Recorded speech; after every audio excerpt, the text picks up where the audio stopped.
What does that mean? What does that entail? Yeah, that's a very hard question. Naantok na ako. Natanong na nga tayo. Bukas. Kuya, feeling ko sintonado siya kasi sa mga napanood kong videos, dito kompleto at todo ang kanyang outfit sa pagiging Chemist chemist. siguro. Ito kasi wala silang life jacket eh. Kaya feeling ko sintonado siya. Okay, tatawid na tayo kay Sweet Caroline. Kung singer, si Sweet Caroline ay dating street sweeper na ngayon ay ALS or Alternative Learning System student.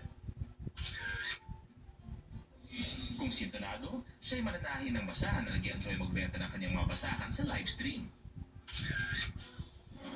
Makikinig ako dito sa mga ano. Sabi kasi nila, sabi mo, di ba? Number 3. Sabi nila, sintonado daw. Sabi nila, I don't know eh. Pero marami kasing ganyan eh, di ba? Sa ganyang edad, nag-aaral, gusto makapag-yes. At ALS again. Pwede kasi frustration na baka talaga pong dati siyang street sweeper. And nag-iba din po na nag-aral ngayon. Okay, last but not the least, Kathy Unfalling. Kung singer, si Kathy Unfalling ay bank manager na may alagang 6 na pusa. Kung sintonado, siya ay customer support manager sa isang US-based company at may alagang 6 na aso.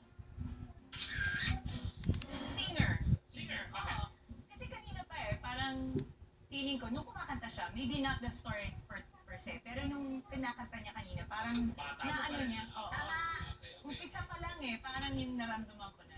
Okay, o yan na. Tapos na nga ulit tayo. Oras na para magtanggal. Ang tingin mo ay sintonado. Kaya naman, Mas Rage, kagaya na kanina, sino kaya ang sintonado sa apat? Sino po uuwi na natin?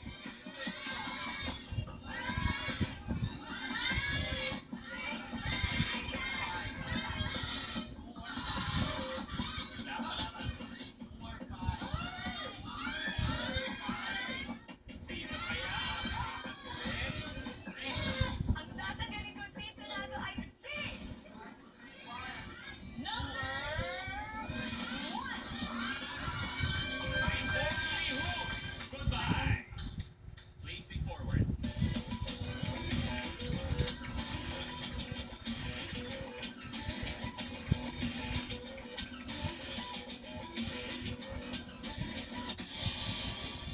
Let's see your voice.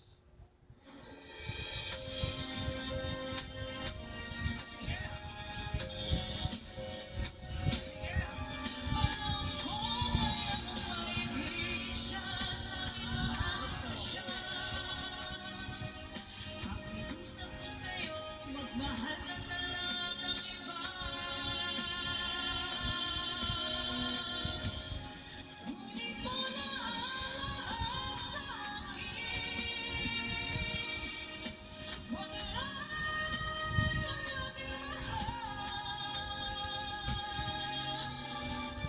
Ikaw ang patay ng puso ko.